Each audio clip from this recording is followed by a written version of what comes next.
très clair. Donc, pour expliquer à ce monsieur, et dommage qu'il n'est pas là parce que je l'aurais montré du doigt, parce qu'il est malhonnête, ou bien il a il va faire un autre boulot. Mais il ne reste pas en tant que journaliste à désinformer. On est dans le désert, je dis non. On n'est pas là pour désinformer, on n'est pas là pour mal informer le Chab. Parce que le Chab, il aime son équipe nationale et il n'aime pas qu'on l'informe mal. Donc, il n'y a pas de nouvelle stratégie. Il y a un sélectionneur qui a besoin, qui estime qu'un joueur est sélectionnable, qu'un joueur yeslah l'équipe nationale, qu'un joueur peut aider l'équipe nationale. Le sélectionneur, je ne sais pas dans le passé comment ça se passait, le sélectionneur, personne d'autre. Et d'ailleurs, au sein de la fédération, mais il n'y a même pas de souci par rapport à ça. C'est moi qui vais sélectionner le joueur. Alors c'est quoi?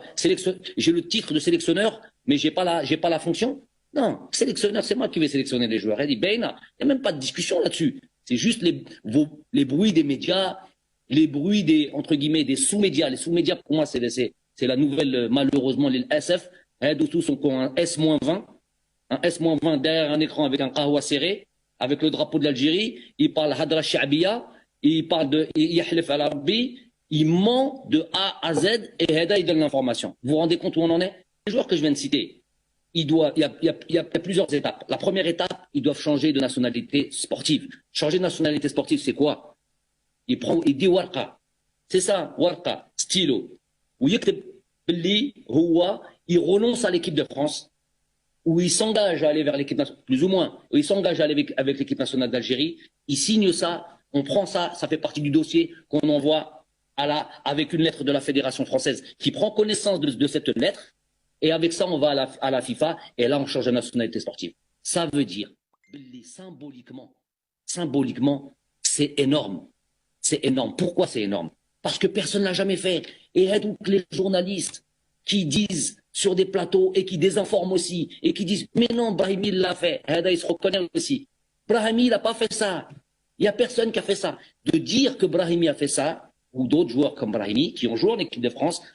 Moi, je vais parler des joueurs qui sont actuellement en équipe de France. Quand on me parle des joueurs, tous ces joueurs que je viens de vous citer, ils sont actuellement en équipe de France.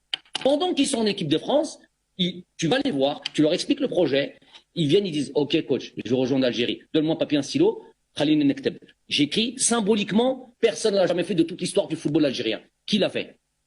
Qui l'a fait? À ce papier-là, à l'époque, il n'y avait pas besoin de ces étapes-là. Monsieur Mekhloufi, que je salue, Monsieur Zitouni, Allah yarhamou, ils étaient déjà en équipe de France, qui allaient participer à une Coupe du Monde. Hadou, ils ont fait pire. Hadou, c'est encore autre chose. Il y avait pas, eux, ils étaient en équipe de France A même.